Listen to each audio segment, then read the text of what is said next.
Morning, everybody. Thought I'd get up. Got up early this morning, earlier than usual.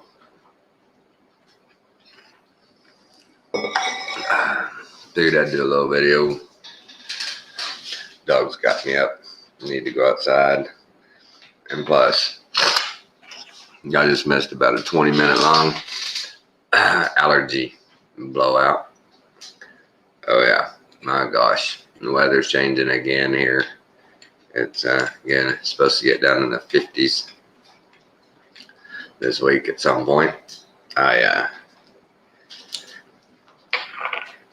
got back Sunday, had our good trip, went and saw Madison, saw Adeline, Louise. What a trip, what a great trip. Long drive, but what a great, trip, getting to see that baby. And she grows so fast. It's pretty sweet. Can't hardly beat that. I always thought those grandparents talking about how their grandbaby is so great. Now it's great to be a grandparent. Well, I mean, that separation thing, there's something to be said for that. Here, keep the kid. Oh, I love it right now. I'm going to enjoy it right now. Here, we're going home. Something to be said for that. But I would take her with me. I didn't want to let go of her. I even to spend time with her. They're normal, my daughters and Kathy's normal routine is every time we go visit, they go shopping, they go get manicures, pedicures, they do all that. And so if I'm going to spend any time with my Lulu, I got to go. So I went and got me a pedicure with them. It was nice. Enjoyed that. My feet appreciated that. I'd never had one before. That was a good trip. Good to see her. She's a sweet baby. Wow, what a sweet baby. All the time hanging with her. She didn't cry. She didn't fuss once. And that was at their house. We took her out and drug her around in public Friday and Saturday. She's a good baby. Wow. I was really, really pleased.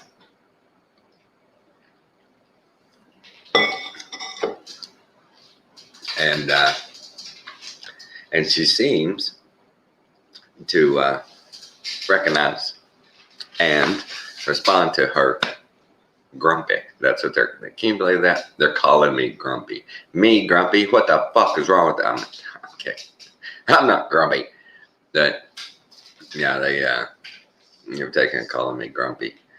I call myself all kinds of stuff, but then, I'm losing it. Other news, my back. I've got a appointment next Wednesday. Get an injection in my back, epidural steroid injection. Let's hope it gives me some relief for a while, so I can quit being miserable every day. I can get up, maybe get some stuff done. I get things done. It's just very slow pace, very slow. My bride don't like that. My bride wants get it done, son. She's used to the old me, I don't know how many of y'all's wives have done this to y'all, but over the years, I want to do a project. We're going to do a project. All right, we're going to do this project. She said, okay, I tell her, yes, we're going to do this project. Every day it's when are you going to do it? When are you going to do it? Tell her, get my mind wrapped around it. So get my mind wrapped around it. You'll know when I'm fixing to do it because I'll start gathering supplies. I'll start doing my checklist. I'm not going to get started. I have all my stuff together. It's the way you got to do it, baby. It's the way it works. Kind of have a plan. Can't just jump in. And so over the years, she gets frustrated. When you end it, I'm getting my mind wrapped around it. Trust me. We'll get her done. It's one of those deals. Good morning, everybody. First medicine of the day. It probably won't be the last.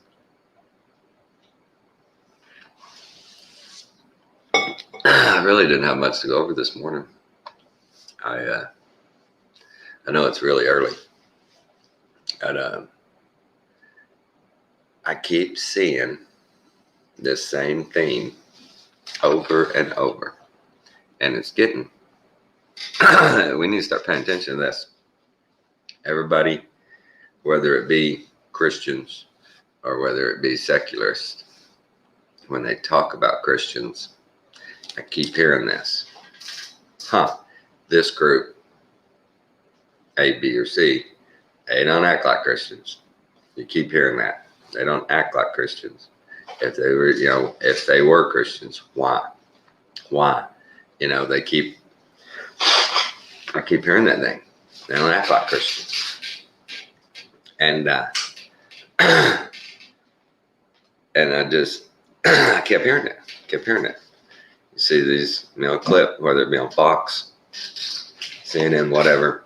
If they're talking about Christianity, there's going to be somebody in the group that's going to push that narrative. Yeah, they're not acting like Christians.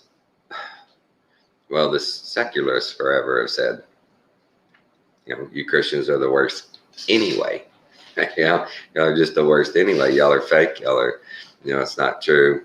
You're all worshiping a fantasy. I expect that from them. But in a good way, some Christian leaders are saying, hey, we're not acting like Christians. And then some Christian leaders are being told to their face, you're not acting like Christians. And I think there's something to this, guys. When you start seeing that, when you start hearing that specifically, people saying that straight to people's faces, not acting like Christians. Wow, that's so true. I was listening to a good talk the other day, and it's true. I mean, what kind of Christian are you? Are you a faux Christian? Do you just, show it in public? Like the used car salesman trying to sell you a car when it's time, you say, the good Lord has blessed us. The used car salesman always, hey, God's looking out for you today. You're going to find a car just for you. Are you that kind of Christian? And then when you behind closed doors, you got all kinds of secrets. You got all kinds of baggage. I mean, nobody's perfect, right? But let's try and be a little better example, guys.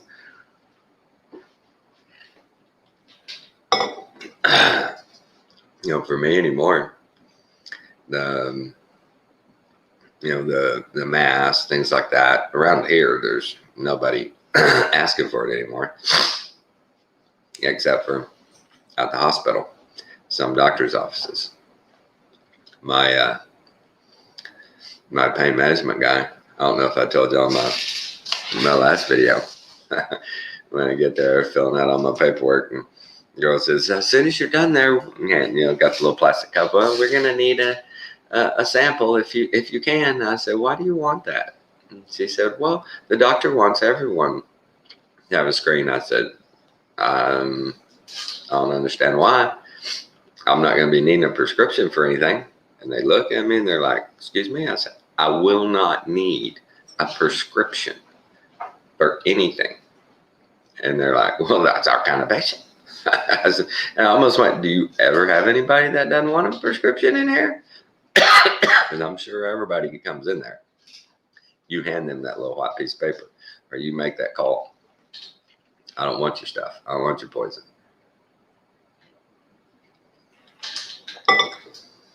But they, they ask me, wear a mask, and I just politely say, no, thank you. No, thank you. I haven't worn one this whole time. I'm a walking experiment. If I start wearing one now, I'm gonna mess up all my data. Can't do it. I got an experiment going here. I've literally only wore a mask on the airplane. Back last year, earlier this year when I was flying, it's the only time I will not wear one. You cannot make me.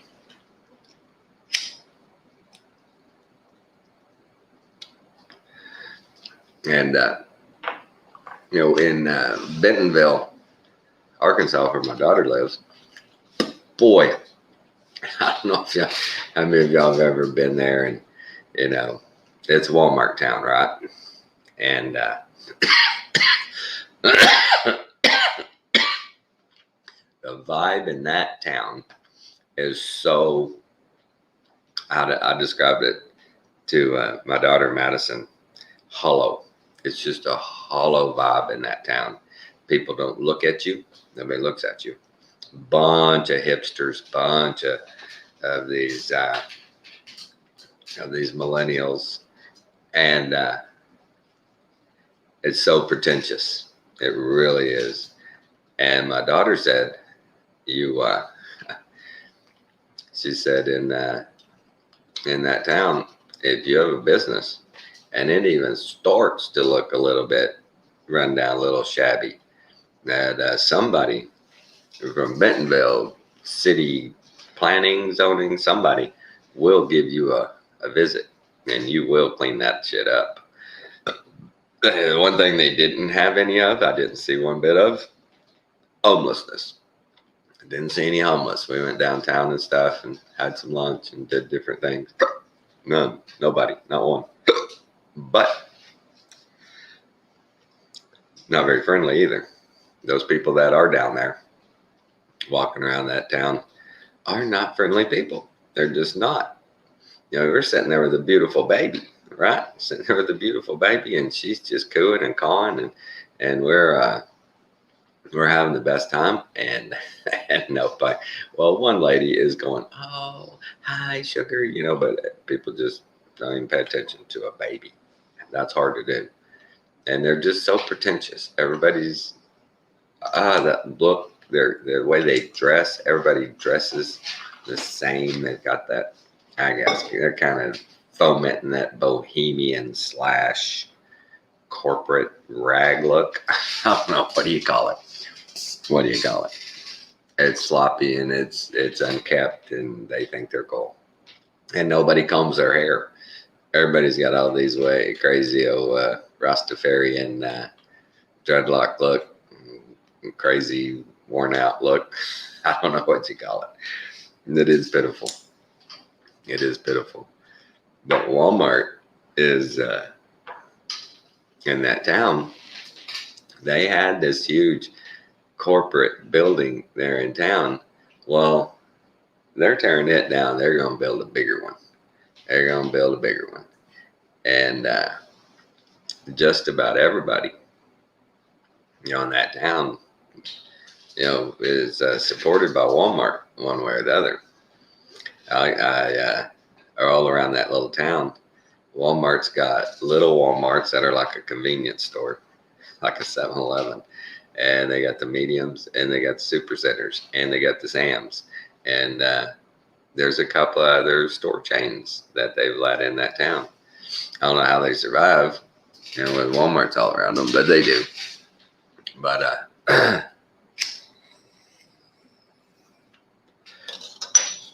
but these are crazy times, guys. I don't know about y'all, but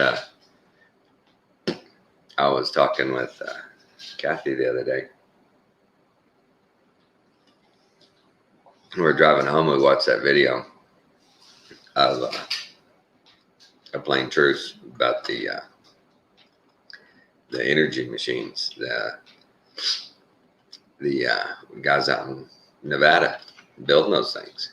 And I was like, wow, that, like everybody else, that's pretty freaking cool. And I said, this may be, right there, may be the beginnings for places, I'm going to say places for camps of the saints. I don't know that it'd be one single camp, but that something like that. If one of those would run 4 or 5 houses, wow. What about getting a couple of them? Now you got 20 people, 30 people.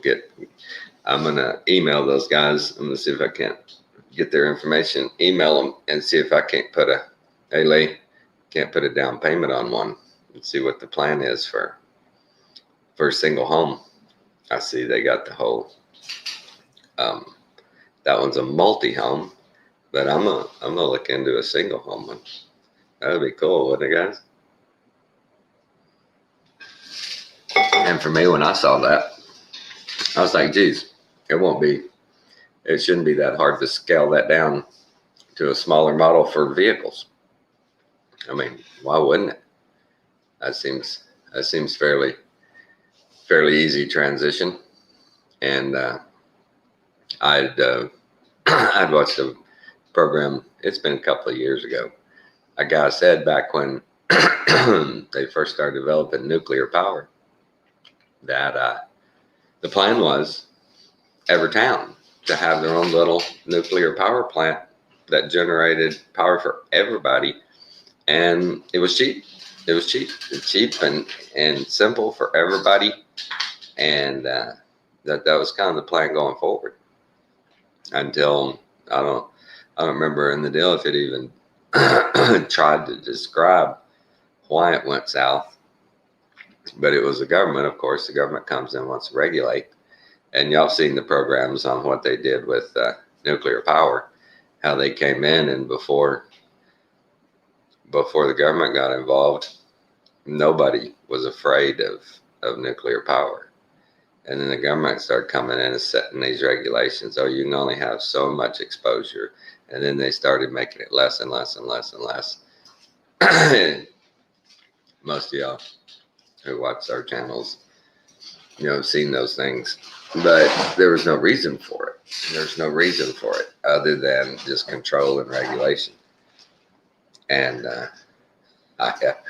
me and Alan were watching a video yesterday, and the lady had written she was a lawyer. She had been in a case where her deal was in California.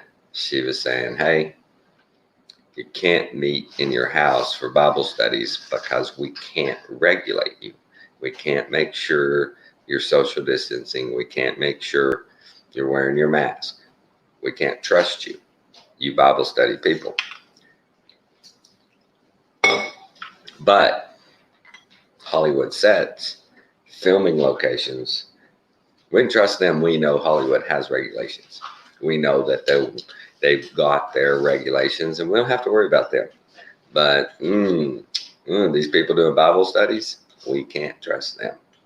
And with those people saying and using Hollywood as an example, we can trust them because they regulate their industry. They're good at it. And then this Alec Baldwin thing. Well, I would have assumed, I did assume that for the last 40 years or more, that any gun on any set was fake and wouldn't even fire a projectile, a bullet. Why is it, especially in the last 10 years, why are they even having a physical gun with CGI? Why are they worried about the sound of a gun when they got all this audio ability to do whatever they need? That was my first question. Why do they even have a gun potential that could potentially hurt someone? I would think they would definitely just be a plastic toy that didn't even take a blank. Why would they? All of it's fake anyway. No need to have a gun. And okay, so you are still using ones as blanks. How did live ammo get on the set? Who carried live ammo? Who in a Hollywood prop department has live ammo available for a gun? I just don't get it. It's a cabal setup. It's something. I don't know. But it definitely, it wasn't one of those deals. When I worked in Midland, Texas, we had a paramedic that was helping with the police training deals where they go and they have a little fake town set up, or store scene set up, and he was playing a bad guy, and he stepped out playing his bad guy part, and boom, he got one right square center in the chest, and they rushed him to the hospital, We got the bullet out of him, saved him. But I can see that in a police setting where everybody does have live ammo. But on a film set in 2021, yeah, how? That just makes no sense to me whatsoever. I just don't get that. What they say the last time there was an accident was 93, I think, was the last I'd heard. And that's just ridiculous. That's like if somebody got stabbed with a knife on a set. I thought we'd been using rubber knives for a long time. I mean, right? So something fishy's going on there. The Baldwins, is it time to pay the piper? Is it time to pay the piper? That's the question. The new Plain Truth video where he's talking to the lady about the present situation is pretty interesting. The video about World War I, that guy's speech. Wow! If y'all haven't watched that, that's crazy. That guy comes right out and blames the Zionists, man, for all of it. And that's pretty good evidence that dude's got. So you hadn't watched that, guys. I don't know. Let me see if I've got it here. I think I was looking a while ago at it. Where is it? I'm just going to pop it up here real quick so people can see it, because the main video is in the show notes. Now let's see if this is it. As I said before.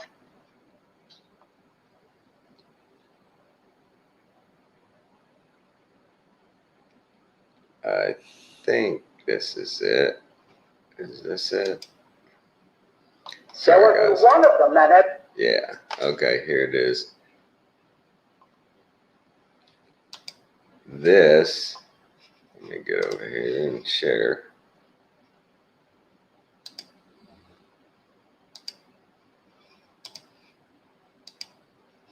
Now this is the short video. Nope, that's the long one. Is that? No, they're both the long ones. But yeah, this is pretty crazy, man. If you got to go listen to this speech, it is nuts.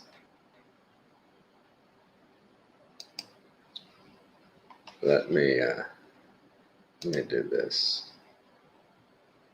Yeah, this is the main. This is from Static. This is his one, and right here, this is the one in the show notes. This is the Benjamin Friedman's speech. So you have to click on that link.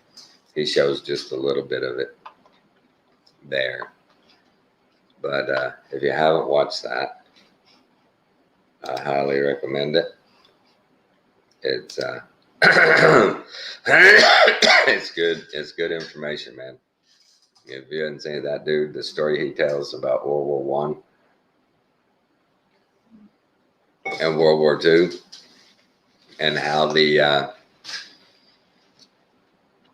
original peoples are not, and I've believed this for a long time, and a lot of people have posited it, but the claims to God's chosen these days and since even then World War I are not. They are not God's chosen people. They are not. He lays out how they came. They're Russians. They came from Russia during the Bolshevik stuff, and how they were at the time. And this was what the numbers. He didn't ever come out and point to it, but he says at the time of World War I in Germany, there were only about 400,000 of the Z people, and that everybody got along fine. It wasn't a problem. It was the Z people who who went and said, "Hey, you know, this is what we'd like. We want Palestine," and they went and started boycotting German businesses, just out of the blue, out of the blue. Nobody had been mistreated. Nobody had had a cross word said to them, and they start this whole campaign. You got to watch it. I didn't know a lot of that stuff. A lot of that stuff is hidden. And one good part during his speech, somebody asked a question, and he says, "No, no, no, no," and I think it's a question about being the original, children of God. And he says, "Oh no," that's when he lines them out that's not who those people were. No. And Alan and I have posited that if there are any true bloodline Zionists, that there's very few, if any, remnants left. You guys remember, that's the whole reason for this whole Armageddon thing, was Israel would not listen. And so I don't know that there are any left. Just true ones. Now these posers, we've known these Ashkenazis and stuff were just posers forever. But the whole story is just wow. I mean, wow. In their own country of Germany that had taken them in, they were foiling manufacturing and helping the other side the whole time. And just crazy. Watch the video. Just watch the video. It's very interesting. We we take so much for granted. It's kind of scary when you think, "Wow, I think I've got this down. I think I understand what's going on. I think I've got this story surrounded," and then you hear something else like that. It's just crazy. Oh, Ella, are you still up, Ella? I see you put out a video. Hi everyone. Hey. Let's watch Elle for a second. I hadn't talked to her in a while. We need to get an Australian update. I hadn't had an Australian update. Let's see where you at, Elle.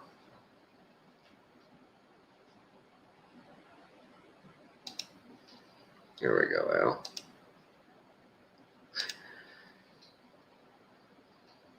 Morning. Hope you have a fantastic day wherever you are in the world. I'm just going to share some symbols again. I know some of my long-time followers will know what these are. There are a lot of people that don't know. So it's just a quick one. In the modern world, we are surrounded by countless logos, symbols, graphs that make our everyday life. No matter where we look, willingly or unwillingly, we find ourselves immersed in a deep layer of information that is, in turn, filled with secret symbols and eerie meanings. And what ancient societies, such as etc., date back to more ancient times. In the century of communications, icons and logos we see that every day on our screens seem to be paying a stubble tribute to a few of such secret societies. It takes a while to notice the mystery hidden in the symbols. We see it every day, but once you spot it, it becomes obvious that we live in a world of secrecy and mystery. So we've got Apple, Gmail, Facebook, So one of the fundamental characteristics is the use of symbols as a channel of communication. Beyond its immediate and obvious meaning, simple images become symbols carrying a connection between the man and the principle they represent and from which they originate. Similarly, companies that dominate the market resort to similar philosophy when designing their logos or icons. Next, we'll take a look at some images associated with three of the most dominant companies in the technological world and its equivalent or possible reference. And because there's nothing without Scrapebook is, without a doubt, one of the most famous anti-social networks in the world, if not one of the most famous of them all. Lately, it has become the most controversial due to its privacy policies and the leaking of personal information to third parties for commercial and political purposes. The logo is a letter F placed inside a blue square. One could well say that it's not a very thoughtful logo. It's really rather symbolistic or minimalistic. I must admit, however, minimalism is something the best way to go. However, the position of the letter off-centered and the fact that it was written in a minuscule way may have a meaning that many are not aware of. The mysterious Facebook logo and the company itself may be paying tribute to the Mason's symbol with the lodges, the two-ball cane, Aiken two-ball cane.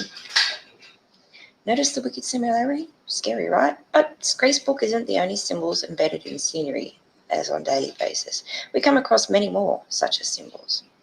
Let's take a look at Gmail, the famous mail platform.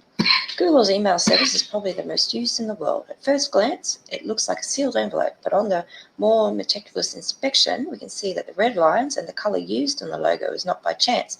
Cross and it goes through the folds of a M. Forms an M. Obviously, M stands for mail, but what's the mystery there? Gmail's logo has a stunning similarity with the classic Masonic apron, a piece of cloth that is fastened to the body at a waist height by means of broken ribbon. The apron is steeped in spiritual and mystical meanings. If we take a look at it, Genesis 3:7, we read that Adam and Eve had made aprons of fig leaves to hide which they were most ashamed of, the genital area of the body. Then the eyes of both of them were open, and they realized they were naked, so they sewed fig leaves together and they made coverings for themselves. The earliest representations of the Freemason's apron are seen on an engraved portrait of Anthony Sayer, the first GM of modern art, 1717, and the frontispiece illustration of Anderson's first book of Constitutions, 1723. But Scrapebook and Gmail aren't the only ones out there embedded in occultism and secrecy, as there are many other symbols. Let's take a look at Android app market or Google Play Store. The Google Play Store icon is an arrow pointing to the right. Many would agree that there's something strange to see here, right? Well, just see there's a well-known play button. However, take a look more closely and you will notice a curious pattern embedded within the symbol itself. The problem with comparing such symbols is that we need to have something to compare them to, and most people are unaware of numerous ancient symbols that exist around the globe. If we compare the Google Play Store logo with the above image, we see an undeniable similarity. In the below GIF image on the right, we see on the left side of the Google Play icon and on the right side of the sigil of Lucifer, also known as the seal of Satan, a symbol used mostly by Satanists. The image dates from the 16th century, according to the Galore varium, an 18th century Galore attributed to the Elbak, the Egyptian of Memphis, who probably wrote 1517. Like many Gomorrahs, it claims a tradition of originating with the King Solomon. That explains how pacts with spirits are carried out. It also details with great diversity of magic, formulas, and role played by stamps. And despite the fact that we looked at two symbols belonging to Google, which may be connected to more occult meanings, there is another third symbol which we need to explore. One of the most famous internet browsers on earth is, without a doubt, Chrome, made by Google. According to the data from 2016, Google Chrome has been used by 2 billion people. But the logo of Chrome is another satanic symbol, 666, number of the beast. The number 666 also refers to the number of the beast. The number of the beast is termed to the book of Revelation of the New Testament that is associated with the beast of Revelation in chapter 13. So, yeah. Wherever you are in the world, thanks for watching. Raise your vibrations. Bye now. Nice work, Al. Nice work. Good job. Good job, Al. The yeah, the symbolism is their big go-to. I don't know how much longer I'm gonna stay on, but if L's out there, there's the link. L, come on and give us an update on the land down under if you're out there, or anybody else. I know there's only 2 people watching. I know it's early, but we got people like Morgan said that time with the maintenance guy. You're live on YouTube. Hundreds of thousands of people are watching. Me and Alan laughed so hard when we saw that. Hundreds of thousands of people are watching. Tell them that they're cheating me. I didn't do nothing wrong. That was crazy. Have y'all watched any of his stuff? I haven't watched any of it.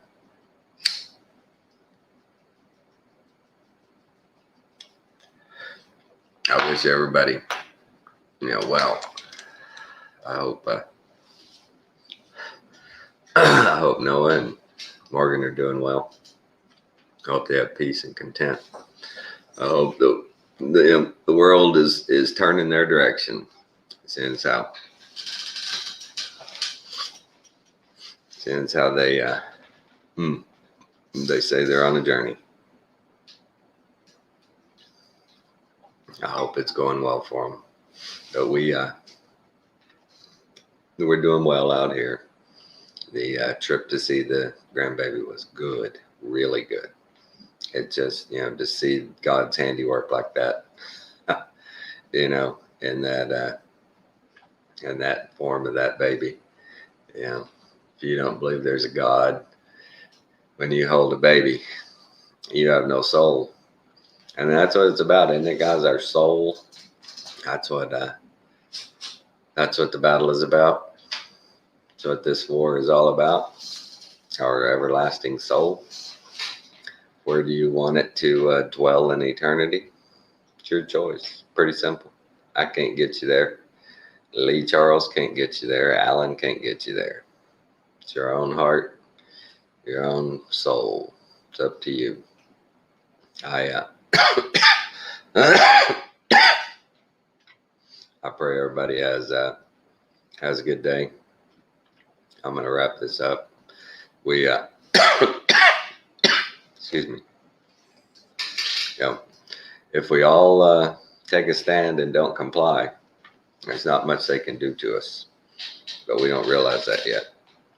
All it takes is less than 10%. They've proven that by the numbers. Less than 10% of a community takes a stand. You can make a difference. So good vibrations, everybody. Discernment. Love you all. Take care.